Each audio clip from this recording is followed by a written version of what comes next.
Sveiki, čia gpb.lt tekstai. Aš esu Tadas ir šiandien jums perskaitysiu Žygimanto Menčenkovo tekstą Vargas dėl negalios. Gailestis arba įkvėpimas. Lietuvos kurčiųjų draugija pasidalino istoriją apie vienos bendruomenės narės kelią link tikslo. Ji, turėdama klausos ir judėjimo disfunkcijas, norėjo įgyvendinti savo svajonę – išmokti vairuoti automobilį ir išsilaikyti vairavimo teises. Svajoniai pasiekti reikėjo 2 metų ir didelių asmeninių pastangų. Klausos disfunkciją turinčius žmonės atstovaujantį organizaciją istoriją pasakoja per nueitą kančios kelio, Via Dolorosa ir sėkmės motyvą. Kitaip tariant, viskas šiame gyvenime įmanoma ir tai priklauso nuo kiekvieno pastangų. Arba liaudyje vartojamas priežodis, kaip pasiklosi, taip ir išmiegosi. Šioje ir kitose panašiose istorijose mažiau dėmesio tenka tam, kas svajonės įgyvendinimą prailgina iki 2 metų. Socialiniai, kultūriniai, politiniai aplinkai ir ten pasireiškiančioms kliūtims. Galima įsivaizduoti, jeigu tų kliūčių, nepritaikytų automobilių, netinkamos mokymosi erdvės, instruktorių nepasirengimo mokyti disfunkcijas turinčių žmonių, nebūtų. Sėkmė galimai aplankytų daug anksčiau ir be didelių pastangų. Minėtos istorijos ir reakcijų į ją kertiniu objektu tampa ne žmogus ir jo gyvenimas, o jo disfunkcija. Būtent disfunkcija tampa pasakojimo priežastimi ir motyvu. Tada žmogus su disfunkcija tampa arba gailesčio, arba įkvėpimo objektu. Filosofė Jurga Jonutytė kartu su kolegė, antropologė ir literatūros tyrinėtoja Giedrė Šmitienė knygoje Gyvatės kojos – negalios samprata gyvenimo pasakojimuose išskiria dualistinį modelį, kuris atskleidžia žmogaus išstūmimo į paraštę veikimą. Tai yra nematomumas ir hipermatomumas, arba perteklinis matomumas. Nors abudu konceptai iš pirmo žvilgsnio atrodo skirtingi ir gal net vienas kitam priešingi, jų rezultatas yra vienodas – asmens nematymas. Nematomumo atveju asmuo laikomas nevertu nei apie jį kalbėti, nei jį įtraukti į istoriją. Apie asmenį galvojama kaip apie praradusį valią gyventi ir nepajėgų priimti sprendimų. O štai hipermatomumo atveju disfunkcija, virtusi negalia, tampa svarbesniu akcentu už patį žmogų. Žmogus išnyksta negalios pasakojime. Sudievinta ir gerbiama negalia išstumia patį žmogų. Jis tampa nereikšminga pasakojimo dalimi. Tiek gailestis, tiek įkvėpimas yra konkretus negalios suvokimo būdai aptarto dualistinio modelio principo. Šie suvokimo būdai neįgalina žmogaus su disfunkcija, o greičiau išnaudoja tą žmogų ir jo istoriją. Gailestis leidžia žmogui be disfunkcijos save pastatyti į hierarchiškai aukštesnę sveikojo poziciją, įtvirtinti savo viršinybę ir patirti iš to kylantį malonumą. Įkvėpimo metu žmogus be disfunkcijos gauna galimybę dar kartą įsivertinti tai, ką turi, iš naujo pažvelgti į savo gyvenimą, pasisemti valios veikti ir atsinaujinti. Žmogus su disfunkcija nejaučia savo gailestį, nei savo pačiam yra įkvėpimas. Religinio ar labdaros pobūdžio organizacijos ir iniciatyvos veikia būtent gailesčio principu, o viešasis gyvenimas ir kartais žmonės su negalia atstovaujančios organizacijos linkia užsiimti įkvėpimo paieškomis. Lietuvoje šis modelis yra gajus ir plačiai taikomas norint suprasti negalią, nors dažniausiai tai daroma su gera intencija. Vis tik pamažu atsiranda alternatyvių iniciatyvų, kurios laužytų šį represinį dualistinį modelį. Šio teksto tikslas – įsijungti į diskusiją ir pažiūrėti į negalios problematiką iš ekonominės, kairiosios perspektyvos. Kaip gimsta negalios reiškinys, kokios yra pagrindinės su disfunkcija susijusios sąvokos, kas yra socialinis modelis ir kodėl turėtume jo siekti, bei kokia yra žmonių su disfunkcijomis padėtis Lietuvoje. Marksas apie negalią ir kapitalizmą. Negalia kaip sisteminis, kultūrinis, socialinis, o šio teksto kontekste ekonominis reiškinys, pradėjo formuotis 18–19 amžių sandūroje. Nors žmonių, kurie turėjo fizinės, psichologinės ar estetinės disfunkcijas, angliškai impairment, egzistavo ir iki pramonės perversmo. Aplinkinių žmonių santykis su turinčioji disfunkcija įvairiose kultūrose ir religijose buvo skirtingas. Iš mokyklos laikų galime prisiminti Spartos politiką, kuri netinkamus kariniai tarnybai ar gyvenimui vaikus su disfunkcijomis palikdavo numirti. Panaši politika egzistavo ir kitose visuomenėse ir poliuose. Šią praktiką taip pat palaikė filosofas Aristotelis. Viena Afrikos tauta vaikus su disfunkcijomis laikydavo hipopotamo palikuonėmis ir paleisdavo upę paskendimui. Vis tik ne visose kultūrose ir religijose žmonės su disfunkcijomis laikyti nevertais gyvenimo. Egipto civilizacijoje vaikai su disfunkcijomis buvo auginami ir jų palikimas mirčiai buvo uždraustas. Egiptiečių religijoje taip pat reikšmingą vietą užėmė kreivokojis nykštukas Besas, kuris buvo meilės, seksualumo ir vaisingumo dievas. Negalia kaip sisteminis reiškinys įgijo visuotinumą pasikeitus ekonominiai sistemai ir darbo pobūdžiai. Problema iškilo, kai valstietišką komuninį gyvenimą, kuriame žmonės su disfunkcijomis galėjo rasti būdų prisidėti prie šeimos ir bendruomenės gerbuvio, pakeitė miesto pramonės darbininko gyvenimas. Žmonių su disfunkcijomis darbo agrarinėje visuomenėje neribojo nei atstumas, nei sunki, sudėtinga pramonės technika. Tai reiškia, jog nereikėdavo įveikti ilgo kelio iki darbo vietos, nes ūkio ar amato reikalai buvo lokalūs. O ir fizinė jėga, funkcionalus kūnas, nebuvo būtini įvairių techninių užduočių atlikimui. Viskas pasikeitė atvykus į miestą, kai darbas tapo susietas su pramonė. Karlas Marksas, naudodamasis inspektorių surinkta medžiaga, iškėlė su negalia susijusias įžvalgas. Markso teigimu, kapitalizmas žalojo darbininką ir paverčia jį luošu. Darbas pramonėje, kaip ir karas, žalojo dirbančiojo sveikatą tiek fiziškai, tiek psichologiškai. Marksas pastebėjo koreliaciją tarp besiplėtojančio kapitalizmo ir vaikų, kurie įgydavo disfunkcijas dėl darbo ir išnaudojimo. Vaikų darbas olose galėjo privesti prie ilgalaikių disfunkcijų ir sveikatos pablogėjimų, tokių kaip aklumas ar psichologinės problemos. Mąstytojas pastebėjo, jog tokiais atvejais žmogus su disfunkcija patiria dvigubą devalvaciją, kadangi jis yra suvartojamas kapitalizmo ir išmetamas kaip nebereikalingas ir nebetinkamas darbui. Darbas galėjo užtikrinti statusą ir leisti išvengti skurdo. Ta darbo praradimas žmogų su disfunkcijomis išstumdavo į paraštes. Anot Markso, tokios sistemos pasekmės yra tragiškos, jeigu mąstome apie darbininką kaip apie turintį kūrybinės energijos ir potencialo plėtoti savo žmogiškumą. Tai rodo būtinybę priešintis ir keisti politinę, ekonominę sistemą, kovoti dėl socialinių ir ekonominių teisių. Kadangi žmogus su disfunkcijomis dėl kapitalizmui pavaldžios pramonės negali dalyvauti ekonomikoje, jis tuo pačiu netenka svertų ir kovoti dėl savo teisių. Taip žmonės su disfunkcijomis patiria totalią kapitalizmo priespaudą. Naudingumo ir ekonominio veiksmingumo logika pasiekė savo aukščiausią tašką nacistinėje Vokietijoje kartu su eugenikos įsitvirtinimu. Naciai žmonės su disfunkcijomis suskirstė į 3 grupės. Pirma, neįvertinti ir išduoti Pirmojo pasaulinio karo veteranai, kuriems režimas suteikė privilegijas. Antra, oficialių regos, klausos ir judėjimo disfunkcijas turinčių asmenų organizacijų nariai, kurie laikyti galinčiais prisidėti prie nacių režimo ekonomikos. Ir trečia, kabutėse silpnapročių grupė, į kurią patekdavo visi kiti asmenys su disfunkcijomis, taip pat žmonės, turintys psichologinių ar socialinių problemų, kaip alkoholizmas. Jie buvo laikomi nevertais gyventi. Pastaroji grupė buvo aktyviai sterilizuojama, tai patyrė apie 350 000 žmonių, ir naikinama specialioje T4 programoje, kurioje pirmas sykį pradėtas taikyti masinis žudimas dujų kamerose. Po masinių protestų programa buvo uždaryta ir neoficialiai tęsiama koncentracijos stovyklose. Čia kaliniai buvo žymimi specialiais ženklais. Pavyzdžiui, gėjai rožiniu trikampiu, kairieji raudonu, o žydai Dovydo žvaigžde, sudaryta iš 2 geltonų trikampių. Kaliniai su disfunkcijomis buvo pažymėti juodu trikampiu nukreiptu į apačią. Pagal Niurnbergo teismo duomenis buvo nužudyta apie 275 000 disfunkcijas turinčių žmonių. Į šį skaičių nėra įtraukti nužudytieji koncentracijos stovyklose ir po oficialios programos pabaigos. Nacistinio režimo ekonominę logiką puikiai iliustruoja propagandiniai plakatai. Viename jų vaizduojamas žmogus be kojų ir teigiama, jog rūpestis tokiu asmeniu per visą jo gyvenimą valstybei ir jos piliečiams kainuoja 60 000 reichsmarkių. Suprask, jog kiekvieno gyventojo resursai yra išvaistomi, tad labiau apsimoka šios žmonės sunaikinti, nei jiems suteikti pilnavertį gyvenimą. Po Antrojo pasaulinio karo kapitalistiniam ekonomikos režimui galutinai įsitvirtinus, rinkos logika ir pagal baltojo vyro standartą sukonstruotas pasaulis nepagerino žmonių su disfunkcijomis socialinės, ekonominės ir kultūrinės padėties. Atvirkščiai, negalia tapo norma, kultūroje įsitvirtino eiblizmas. Eiblizmą yra puikiai aprašusi filosofė Jurga Jonutytė. Žmonės su disfunkcijomis buvo išstumti į paraštes. Padėtis pradėjo keistis 8-ajame dešimtmetyje, kai prasidėjo taip vadinamas paskutinis išsilaisvinimo pilietinių teisių judėjimas organizuojamas žmonių su disfunkcijomis.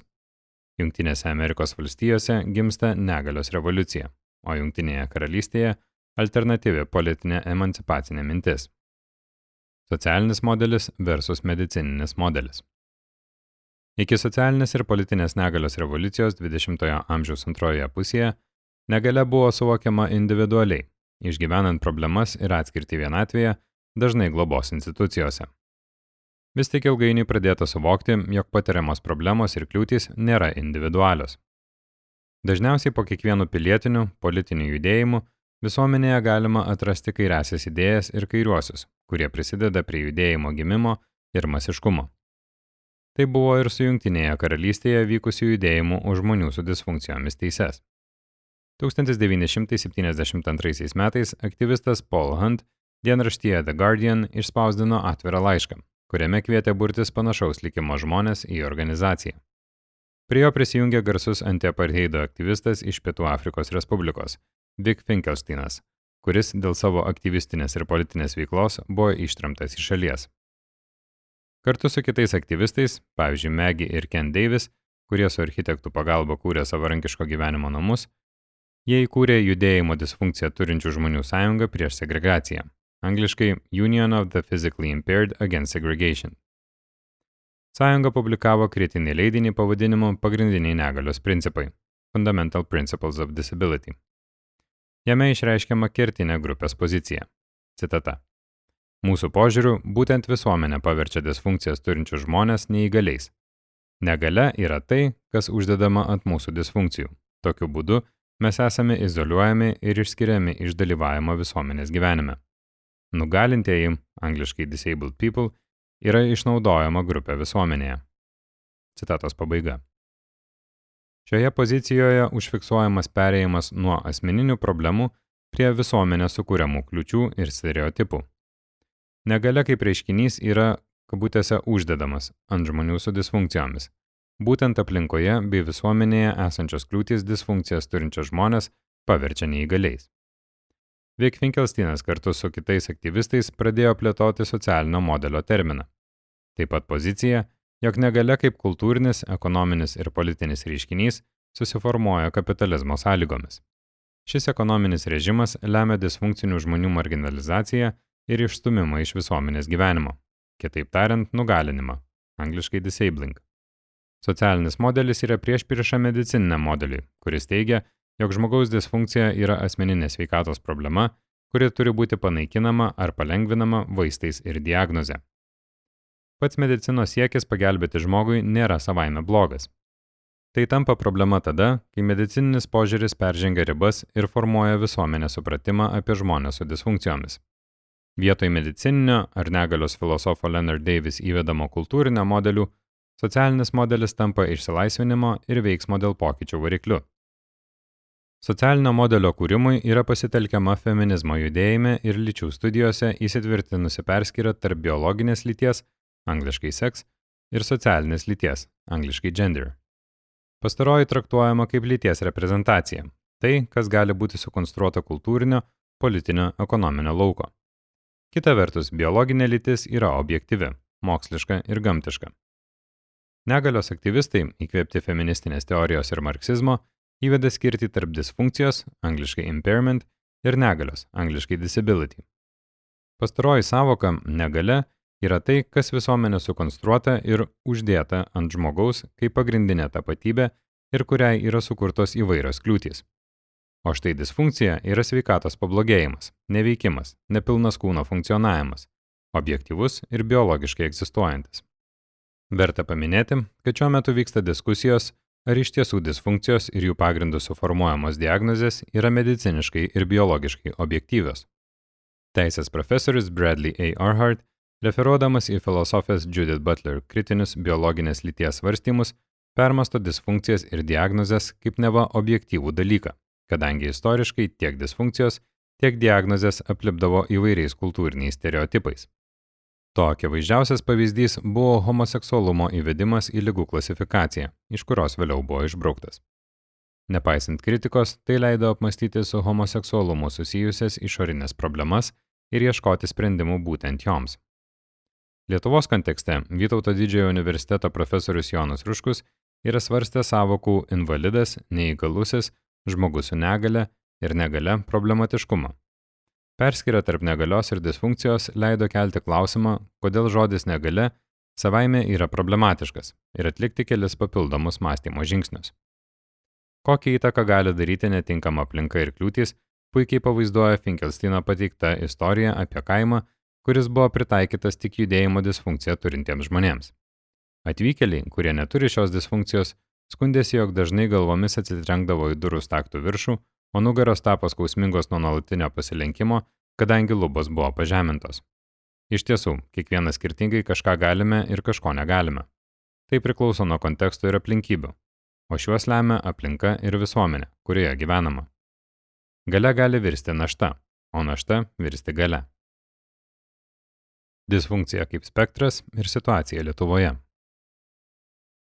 Kažkada turėjau įtemptą pokalbį su draugais valgant mėsainius. Neatsimenu, kokiamis aplinkybėmis priėjome prie kalbos apie iššūkius vyresnio amžiaus žmonėms mokytis anglų kalbos. Vytauto Didžiojo universitete jos mokytis yra privaloma, jeigu žmogus neturi gerų anglų kalbos valstybinio egzamino rezultatų. Sovietų Sąjungoje baigiant mokyklą tokio egzamino net nebuvo, tad vyresni žmonės yra priversti mokytis anglų kalbos.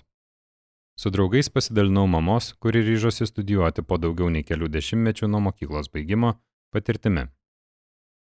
Universitete kalbos paskaitos vykdavo anksti ryte, iššūkis žmogui, kuris negyvena arti universiteto, ir būdavo kalbos studijų intensyvumu pritaikytos jauno žmogaus greitam žinių įsisavinimui, iššūkis su amžiumi sulėtėjusiam mąstymui ir gebėjimui mokytis. Nors draugai kategoriškai atsisakė matyti sisteminę problemą, aš buvau įsitikinęs, jog problema egzistuoja ne žmoguje, o būtent universiteto studijų procese, kuris nėra pritaikytas žmogui su amžiumi.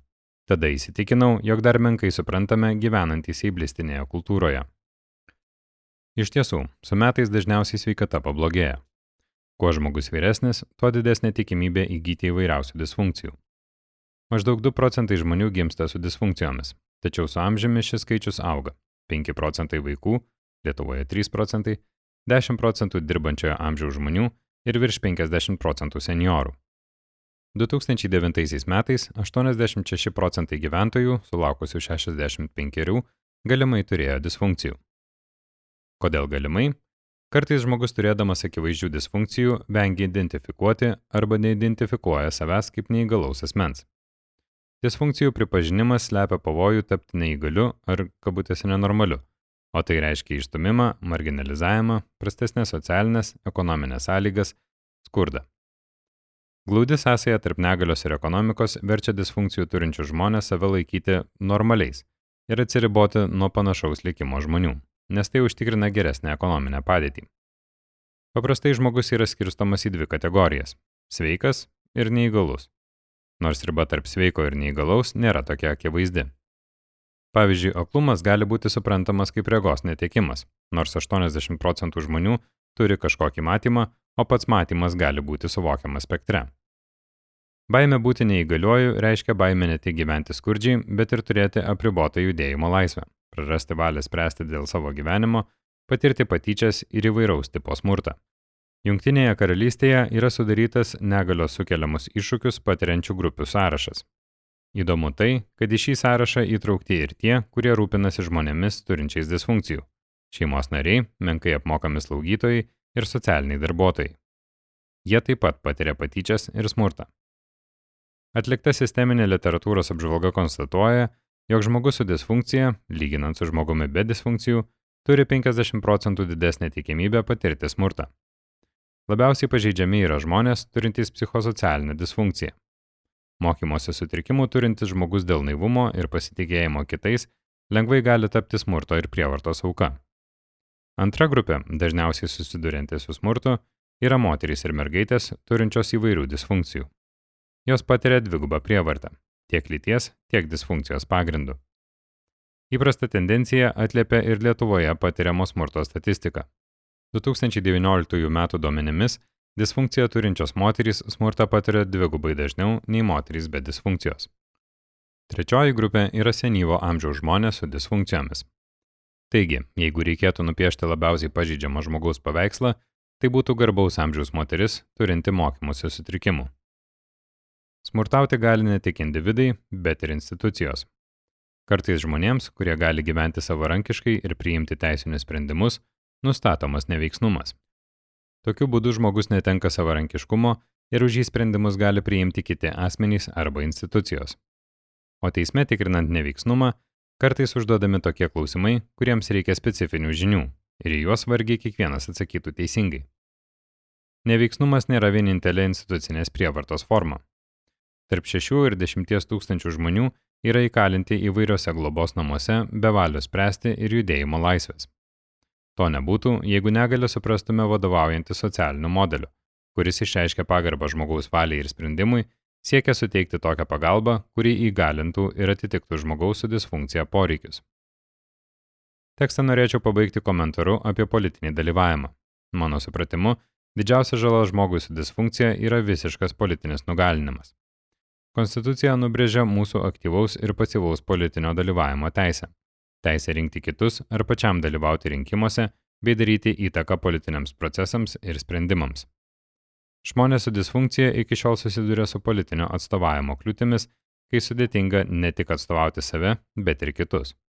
Negalėdami dalyvauti politinėme, visuomeninėme gyvenime, jie negali keisti ir politinės situacijos. Socialinio modelio aktyvistai naudojo šūkį nieko apie mus be mūsų, nothing about us without us, išreiškinti siekį dalyvauti sprendimų, kurie liečia juos, priėmime ir įgyvendinime. Kairės programoje turi atsirasti emancipacinis siekis panaikinti nugalinančias kliūtis ir užtikrinti žmonių su disfunkcijomis politinį dalyvavimą.